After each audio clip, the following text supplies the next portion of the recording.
guys, it's Paige, and I have, I'm here shooting in my backyard.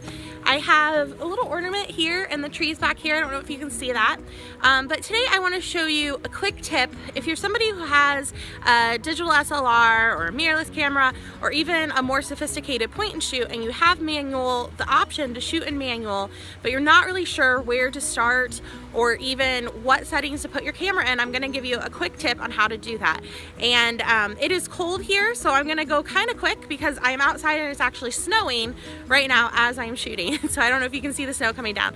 So the first thing you're going to do is you're going to take your camera and you're going to put it in auto. So my camera is here and it is in auto, and I'm going to go over here and I'm going to shoot my ornament. My camera actually did a pretty good job with the settings, and so this gives me a really good starting point for what I'll want to put my camera in, switching over to manual. So I'm gonna press play and I'm gonna go to the info screen, and it's going to give me the information for the settings that it used for this picture.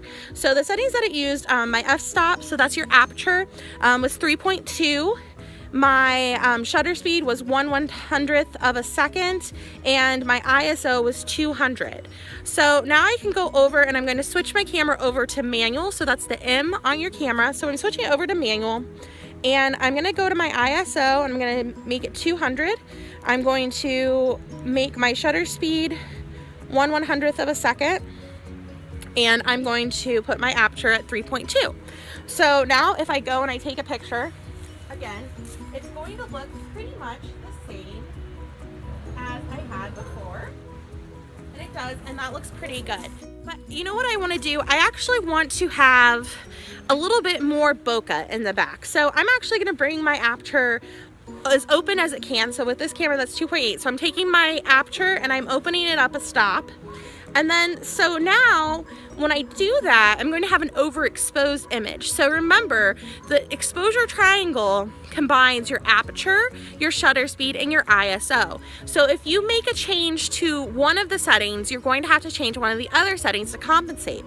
So I like my ISO at 200. I don't want to do anything to that. So what I'm going to do is I'm going to bump up my shutter speed to 1/25th of a second.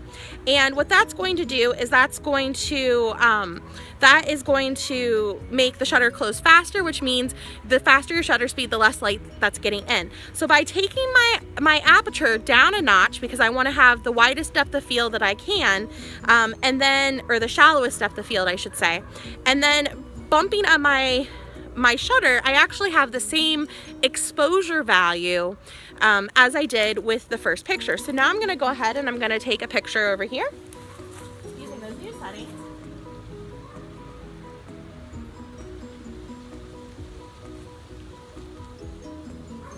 And I'm actually really happy with that. It's a very subtle change, but it did give a little bit more of that bokeh in the background and a little bit more separation between my ornament and my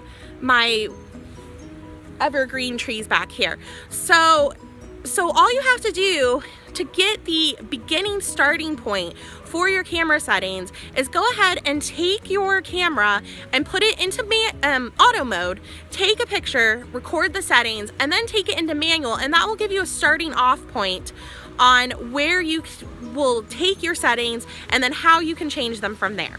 So I hope this helps, and I'm gonna go in and maybe drink some hot cocoa and get warm.